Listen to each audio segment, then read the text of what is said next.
Everyone, welcome to my first battle report in nearly 2 years. I've had a couple of years away from the game, as most of the people that I was playing with before have.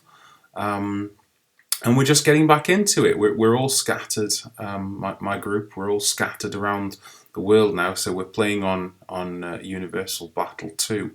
But this was our first full game between my friend Silas and I.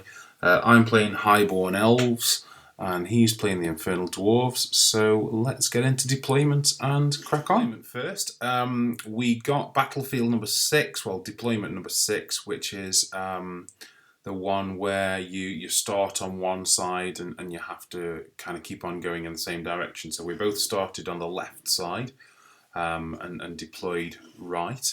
And our secondary objective was number 3, which is the one where you pick up the objective with a scoring unit and kind of carry it around with you. And there are 3 of those, and whoever holds the most at the end of the game scores the secondary objectives.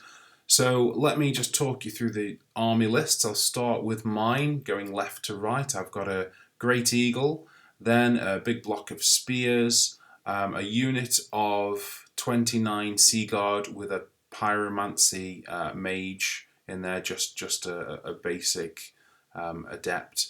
Then a commander on a dragon. This is my general. He's got a 3-up 4-up ward, but just carrying a lance, fairly basic. Then a big unit of Lion Guard, another commander, this time on a griffin. That's my BSB. Then another eagle, 16 Sea Guard, just wanted to try those out. And then 2 commanders, both on griffins. One of those has got a 3-up 5-up, the other's got a 2-up 6-up. So that's my side. Going left to right on Silas's side, 3 units of vassal cavalry. They have got 6 models in there, but it should actually be 5. It's just a small error, so they'll disappear partway through the game later, not to worry about those. Then in the middle, just in the ruins on the left side, is a unit of levies, vassal levies. Then the Citadel Guard. Then he's got 2 slingshots, which are basically bolt throwers, an infernal engine with a flamethrower, a rocket cluster, that's the infernal artillery, I think it is. Then he's got his big unit of infernal warriors. This is a big Death Star unit with a prophet and a visor, adept, and all his characters are in there. His BSB, his general, and his wizard are all in there. Then another rocket cluster, and finally on the side a group of slaves. First turn there were a few vanguards. It was Silas's fast cavalry, just sort of moving around the far left flank here. I will just talk you through spells as well. I forgot to do that in the last clip. So I've got bound level lightning vambraces and flaming swords and pyroclastic flow there, all on the pyromancy mage who is with the Sea Guard in the forest. Silas has got a lot more spells than me. He's got cascading fire and pyroclastic flow with his adept, and then he's got from occultism, pentagram of pain, breath of corruption, marked for doom, and the grave calls. Those are all on his big war platform character. Turn 1 then. And the first thing I'm doing is heading for the secondary objective. So you can see the spears on the left here and the Lion Guard in the middle, going for the 2 markers. These are my 2 big combat scoring units. So I can't really credibly go for all 3 markers. So I'm just hoping to get the majority of them. So just the 2. I've dropped the eagle in front of these fast cavalry here just so that I can't get flank charged. I think the spears could probably handle the flank charge, but I don't want it to happen. So that's that. Then just moving up with the dragon and the Sea Guard, bringing the Sea Guard and the spellcaster into range. I've edged up with the BSB. I'm keeping the rocket cluster not munitions. The 2 infernal artillery pieces here. Well, this rightmost one, I'm keeping it out of out of the arc of vision with my BSB. Eagle just dropping behind the rocks because there's no point in sacrificing my chaff needlessly in case he decides to take a shot at those. And then I'm just advancing with these two griffins on the side. I'm moving towards the two artillery pieces, but keeping a decent distance. I don't want to get charged by either of those two blocks. So that's the end of my movement phase. On here I actually got card 8 for the magic phase, but it didn't do very much. I just managed to get flaming swords onto the Sea Guard, and that would only kill 4 levy, so that was disappointing. The real event in this turn was that the Queen's Guard with their 30-inch 2+ strength 4 bows managed to take out the rocket cluster that was here next to the big block. So a bit of early bloodletting, but nothing serious yet. That's the end of my turn 1. Of Silas's movement turn 1, if we go left to right, the fast cavalry have closed for a charge on that eagle, which is obviously the right thing to do. You got to get rid of the chaff. The Citadel Guard have advanced, but not marched because they're in the ruins. And then is 3 units here. The Infernal Engine, the big block, and the slaves are sort of moving outwards, fanning out on the right side of the board. Everything else is staying still for shooting purposes. So just the 1 charge in Silas's movement turn 1. The end of Silas's turn 1, and you can see it's been a really good turn 1. He started with magic card 4. He got marked for doom off on the commander that was here at the front. I managed to dispel the grave calls, but marked for doom he got, I figured, a wound on a 2+, then I've got a 5-up ward, and then it's D3 wounds. But he did get the 2+, I failed the 5+, and he got the maximum 3 wounds. So that was not a good start for the commander. The vassal cavalry over here on the right, the left, beg your pardon. The vassal cavalry over here on the left killed 3 spearmen. The vassal levies here killed with shooting a couple of Sea Guard, no big deal there. The Citadel Guard here killed 3 Lion Guards. And the slingshot here, one of these slingshots, I think it was the left one, did 2 wounds on the BSB, which again was quite a good performance really. He was hitting on a 4. The BSB had a 5-up armor after modifier and then a 4-up ward. So yeah, I felt slightly hard done to there, but never mind. And the engine here only did 3 wounds on the Lion Guard. I'd forgotten how powerful these were, and with it only doing 3 wounds on the Lion Guard, it lulled me into a false sense of security about how powerful or not they are, and you'll see what kind of happens with that later. Otherwise, in this turn, combat here, the Eagle actually did quite well. 1 combat, but sorry, didn't win combat. That's nonsense. Was beaten in combat by I think 1 or 2 points, but held. So that was a surprise. So that's the end of Silas's turn 1. Turn 2 here, there were 2 charges, but one of those failed. So the BSB commander charged at the Citadel Guard. I was thinking at this point he's taken 2 wounds. He's only got 2 left. I want to get him out of shooting with bolt throwers. I'd rather he mull it out with the Citadel Guard, who he should do fairly well against. He's got a 3-up and a 4-up, and he should kind of take out 4 or 5 of those per turn without taking too much damage.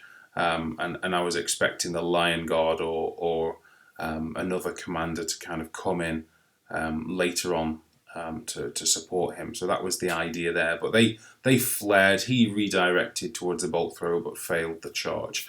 And then on the right side, the commander that was over here did make it into the rocket cluster. So that he should make fairly swift work of that. Elsewhere in the movement phase, I'm moving my lord over here with the dragon. I don't want these units, these 3 fast cavalry units, harassing my spearmen with impunity, because otherwise what will happen is they'll just end up getting whittled down and shot the whole game. So I've brought my young dragon and my commander over here just to dissuade that. I've moved the spears onto the marker here so they can pick it up next time. And I've moved the Lion Guard onto the marker in the middle here so that they can pick it up at the start of next turn. Unit of Sea Guard have just kind of wheeled round a little bit. That's to bring them into the game and put most things in range. With my BSB having failed his charge, I anticipated a possible charge from the Infernal Engine here, so I dropped the Eagle in front of him so that he couldn't complete that charge. The Queen's Guard stayed where they were because they got 30-inch bows, so they didn't need to move. So that was the end of my movement phase. Here then. In the magic phase, I did absolutely nothing. Spells were either dispelled or failed to cast. Shooting, the Sea Guard did 1 wound on the bolt thrower that was over here, which was pathetic. So the Queen's Guard had to come in and finish the job, which they did. So killed 1 bolt thrower there. The Vassal Cavalry over here finished off that Eagle and reformed. But I'm not too worried about that because I've positioned the Spearmen so they couldn't get the flank. So they're going to potentially linger over here, and then my Sea Guard will just pincushion them was the idea. And down here, this commander made quick work of the Infernal Artillery piece and then reformed. So that was the end of my turn 2. End of movement 2 here. So he's moved 4 units. He's moved 2 of his fast cavalry, 1 sweeping across here out of the arc of sight of the dragon, obviously to harass the side of this unit, and then he's moved this unit sort of sideways over here a bit, presumably to go in here like this. He's brought his main block forwards, threatening the Sea Guard. I'm perfectly fine with that. That Sea Guard block is worth about 450 points, and Silas's main block is probably 3 times that price, so it's not a good return per point for Silas, so I'm happy for him to chase those down. And the slaves have kind of come round to bring themselves into the game later because they're kind of on the flank, not really doing anything at the moment. So that was the end of Silas's movement turn 2. The end of Silas's turn 2, and after a terrible magic phase in which I dispelled his first spell and his follow-up spells failed to cast, he then had an amazing shooting phase. He killed a single spearman from the Vassal Cavalry, no one cares about that. The levies killed a couple of Lion Guard. The bolt thrower took out the BSB. I was really disappointed with that. He's got a single bolt thrower. He's hitting on a 4+. He's wounding on a 4+. And then I've got a 5-up, 4-up. I was expecting my BSB to be fairly safe there, but no, he maxed out on the bolt thrower again, so that was upsetting. But the real other major story of this turn is that the flamethrower here did 9 wounds on my Lion Guard.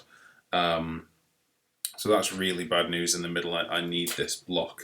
They did pass their leadership test, so that was that.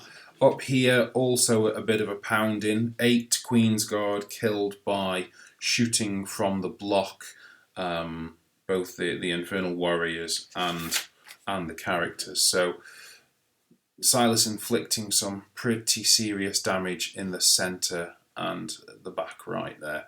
That's the end of Silas's turn 2. On to my movement turn 3 here then. And I've got a few charges off actually this turn. I've charged with my commander into this unit of light cavalry. Silas, I think, just took the stand and shoot because he didn't want to risk fleeing off the board. Likewise, I've charged this unit here with my spearmen. I don't really like to charge with spearmen. It's not what they're there for. But he wasn't going to charge me. He was going to dance around me and shoot all day, so that wasn't going to work. I also picked up the marker there at the start of my player turn. The unit of Sea Guard here reformed so that they'll be able to pincushion these guys here. So I'm expecting to control this left flank pretty soon. In the middle here, I didn't want to continue getting shot to pieces by the levies and the flamethrower in particular, so I made a charge here. I figured it's better to get the Lion Guard in combat than it is to let them continue to just be whittled away. So I took a couple of wounds from dangerous terrain, but that's okay. And then my Eagle charged into combat with this bolt thrower. I'm figuring if he can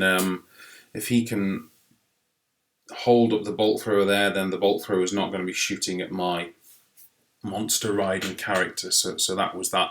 Didn't move the Queen's Guard over here. I think this right flank is going to Silas slowly but surely. They can't stop this unit. There's no way, but that's okay because again, this unit is big and expensive, so I'm fine for that to be the case. The Sea Guard here and the Mage between them have taken out that full unit of Vassal Cavalry, so that's good. No nonsense from them later on. The Citizen Spear finished the unit that they engaged with and reformed, and the Commander on Dragon finished his unit and reformed. So no threats now on this left flank of the board, so I'm quite happy with that. The Lion Guard got into combat, won combat, as you would expect them to, but the levies did quite well actually. They caused, I think, 2 or 3 wounds on the unit. I was expecting 1, 2 at the most. Anyway, the levies held because they're steadfast, but again, better that the Lion Guard are there than getting shot at later on. And the Eagle actually won combat, causing a wound on the bolt thrower, so well done, Eagle. So that's the end of my turn 3. Okay, so Silas's movement turn 3 here. Then not a lot of movement happening actually. Again, we moved his slaves kind of towards the board centre to make them useful later on, and he's moved his Infernal Engine up to take some shots at the Sea Guard. The Citadel Guard have moved ever so slightly, but not in any kind of meaningful way, so he's largely staying still. That's it, really. That's the end of Silas's movement 3. What really happens in a battle report? We've missed a photograph. Sorry about that, everybody. But probably it's subconsciously a turn I want to forget because it was not pretty. In Silas's turn, this block here between magic and shooting took a great big chunk out of my Queen's Guard, took these guys down to 5. They did pass their leadership test though, so that was something. And then these vassal levies killed another 4 Lion Guard, which was just obscene, really. I wonder whether I need to better protect those Lion Guard. Actually, I might do. And the bolt thrower crew caused a wound on the Eagle during Silas's turn before this commander got there, but the Eagle held. So well done, Eagle. So that was the end of. And the Infernal Engine here did a couple of wounds on the Sea Guard as well. So that was the end of Silas's movement turn 3. End of Silas's turn 3, and then this was my movement turn 4, where the commander came in on the bolt thrower to rescue the Eagle and finish off the bolt thrower, and then the spearman again charging. Very strange for spearmen. But charging the flank here because I need to keep this single Lion Guard alive because he's holding the secondary objective token, so I've got to rescue him. So they're coming in for a flank charge there. The Sea Guard have reformed. I'm planning to get flaming swords on them so that I can wound this thing on 5s and hopefully cause a few wounds on that there. So that's the end of my movement turn 4. End of my turn 4 here then. I did get flaming swords off on the Sea Guard, which was really good at a 5 dice that because it had to happen. Because I've realised by this point what a menace this flamethrower is. Honestly, it's insane. It's got 7 wounds and it's got a 3-up armour save and it's resilience 6, or is it 6 wounds, resilience 7, one or the other. It's very, very hard to kill. So yeah, I needed flaming swords to be on that unit, and I did manage to get 3 wounds on it, which is progress. It's got 6 health points, resilience 7. So I did manage to get 3 wounds on it, which is progress, but it's already made more than its points back. So got to watch out for that next time. What else happened in this turn? A couple of wounds on the Infernal Warriors here. The Queen's Guard have got nothing else to shoot at, so might as well do that. It's not going to make any difference in the overall result of the game, though. The Spears did rescue the Lion Guard here by wiping out the levies, which was good. And the Commander and the Eagle finished off that bolt throw, and the Commander overran, which took him into the flank of the Citadel Guard. So that was the end of my turn 4. This is movement 4 here then. He's realised he's not getting much out of these Sea Guard, and these 2 units have got the secondary objectives between them, so he's bringing the Infernal Engine Flamethrower in this direction. That's a very smart move. And similarly, I think he's kind of realised that this block chasing down these Queen's Guard is not good value for points, and he needs the shooting and magic that this block provides heading in this direction. So he's done a swift reform on this unit and then advanced 3, bringing them this way for turns 5 and 6. Slaves are kind of stuck where they are. I think they might have shimmied around a little bit, but nothing serious happening there. So that's the end of Silas's movement 4. Apologies everyone, in good time-honoured fashion I have again forgotten to take a photograph for the end of Silas's turn, so let me just talk you through what happened there and then we'll get on to my movement. So his Pyromancy Mage over here, between his Pyroclastic Flow and Blaze, caused a few wounds on the Sea Guard, but the big story for Silas turn 4 was that between his Flamethrower and his big block doing some shooting, he caused 11 wounds on the Spearman. So that was absolutely savage. Also in Silas's turn, the commander here on the Griffin beat the Citadel Guard, but of course they're steadfast, so they held. So that was the end of Silas's turn 4, and then in my turn 5, I charged the Spearmen into the flank here. I want them in combat so they're not getting shot at. And I want this to kind of be brought to potentially a swift end. Actually, I'm thinking I'm now in the ruins, so I'm harder to shoot at is the idea there. But I don't want to get flank charged, so get them into combat, get this kind of done and dusted is the idea, and then face off at what's coming with a bit of shooting coming from behind was what I was thinking. So yeah, that's the end of my movement. Other than the Eagle, I've dropped the Eagle here behind the hill just so it can't get shot off. I'm thinking this unit might kind of come this way and try and sort of bulldoze through what's going on here. So I'm keeping the Eagle ready to just drop in as chaff later on if needs be. So that was the end of my movement 5. 5 here then. Very disappointing magic phase, didn't get any spells off. And then I pumped shooting into the Infernal Engine with both of these units. I'm very painfully aware of the danger that it presents now, and they did 0 wounds between them, so that was very disappointing. I've also got my Dragon's Breath weapon in on that, and it caused a single wound, so yeah, that was upsetting. Otherwise, in the phase, the Spearman and Commander combo broke the Citadel Guard. I chased with the Commander, but the Citadel Guard ran 10 on 2 dice, and he swift strided 9 on 3 dice, so that was annoying. But I figured that I would rather face what's coming this way than chase and be facing the board edge here and have it on my flank. And again, I want to be in the ruins with this unit, so it's harder to shoot at. Although that won't help against the flamethrower, but it will help against this unit here, as kind of what I was thinking. So that was the end of my 5. 5 here then, and you can see what's happened. He's brought his flamethrower around the side here, so that he can go down the side of the unit, which will be absolutely savage. And then he's moving this unit forwards here for the kill, whether that be shooting or combat, not sure there.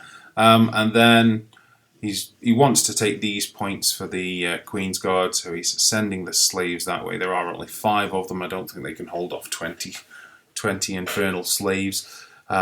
So yeah, that's Silas's movement 5.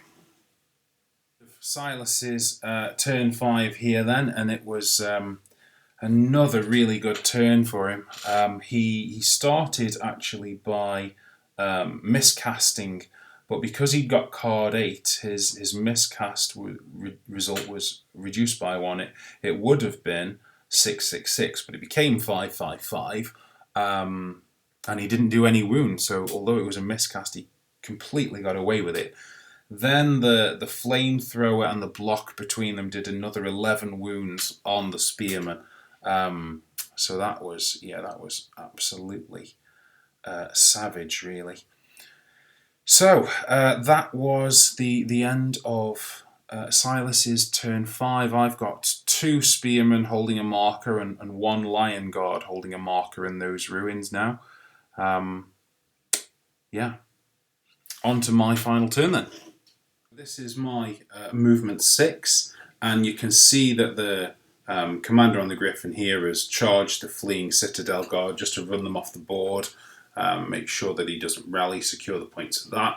And my general has charged the flamethrower. I'm gonna try and kill it, but it's too late. It's already done its damage. I've dropped the eagle in front of this great big unit here so that he can't charge in here.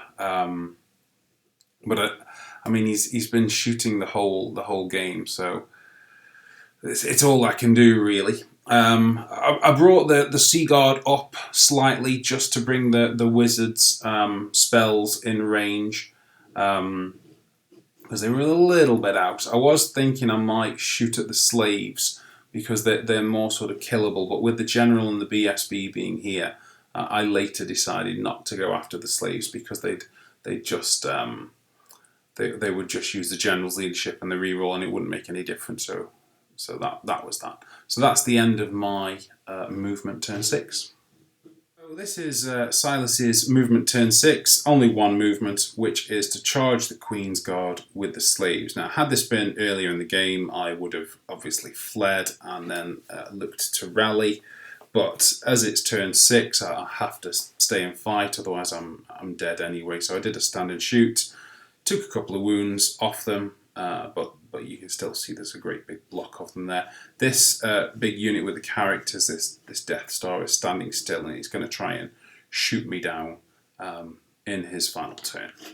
This is the end of Silas's turn 6, and you can see that his big block have managed to take out my spearmen, but the Lion Guard has survived that hard cover from the ruins becoming relevant. So because my spearmen units have all died, they drop the secondary objective. So Silas has 1 with his Infernal Warriors, I have 1 with my single remaining Lion Guard, and the third secondary objective is just sort of sitting unclaimed in the ruins. So secondary objectives are drawn. I've caused 2,330 points of damage to Silas. He's done 2,558 on me, which is a difference of 228. 226 is a draw, so just those 2 points of difference give Silas an 11-9 win. So congratulations, buddy, on that. Reflecting back on the game, I drastically underestimated the power of the flamethrower. I think we may have played it incorrectly in the first turn, the first time it kind of came into action, rather, because it was quite ineffective, and that kind of perhaps lulled me into a bit of a false sense of security about it. And then later on, by the time I was in a position to do anything, it had already more or less ripped through my Lion Guard and my Spearmen, with the help of that big block, of course. So yeah, good game. We sped up as well. We got this game in sort of 5.5, 6 hours, which is still a bit slower than we played a few years ago when we were getting games in 3.5 hours. But we will get back up to speed. So yeah, that's it for today, and I will post another battle report maybe a week or so from now when I've played another game. Thank you, everybody, and have a good evening or day or morning or whatever it is where you are. See you soon. Bye-bye.